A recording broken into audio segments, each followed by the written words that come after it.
നമ്മളിപ്പോൾ ഉള്ളത് തവാങ്ങിലെ ബുദ്ധ പാർക്കിലാണ്. തവാങ് വന്ന ആൾക്കാർക്ക് അറിയാം ഈ ഒരു ബുദ്ധ പാർക്കിനെ കുറിച്ച്. ഇതൊരു പ്രത്യേക ഒരു സ്ഥലവും കൂടിയാണ് കേട്ടോ തവാങ്ങിലെ. അതുപോലെ തന്നെ ഇന്നത്തെ കാലാവസ്ഥ ഇതാണ്. എനിക്ക് ഫുള്ളിങ്ങനെ സ്നോഫാൾ വന്നേക്കുന്നുണ്ടാ. ഈ കാണുന്ന മലനിരകൾ എന്ന് പറഞ്ഞു കഴിഞ്ഞാൽ ഇത് ശരിക്കും ബുംല പോണ റൂട്ടിലാണ്. ഫുള്ളിങ്ങനെ സ്നോ വന്നേക്കുന്നുണ്ട് ആ ഒരു മലയിലൊക്കെ മൊത്തം. ഇത് ലൈവ് അപ്ഡേറ്റ് ആണ് ഞാൻ തന്നത്. എൻ്റെ മോനെ ആ മലയിൽ പോയിക്ക് ഫുള്ളിങ്ങനെ സ്നോഫാൾ ഒന്നിങ്ങനെ ആകെ ഇതായിട്ടിരിക്കണേട്ടാ. അടിപൊളിയല്ലേ കാണാൻ വേണ്ടി.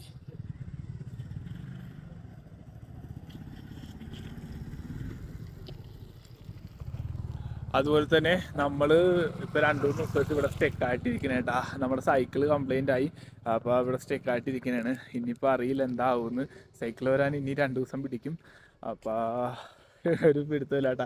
ഓൾറെഡി നമ്മൾ ബുംല പാസ് കയറിയതാണ്. ഇനിയിപ്പോൾ അവിടെ കുറച്ച് സ്ഥലങ്ങളൊക്കെ ഉണ്ട്, അത് കാണാൻ പറ്റുമോ എന്നൊരു പിടുത്തമില്ല കേട്ടോ.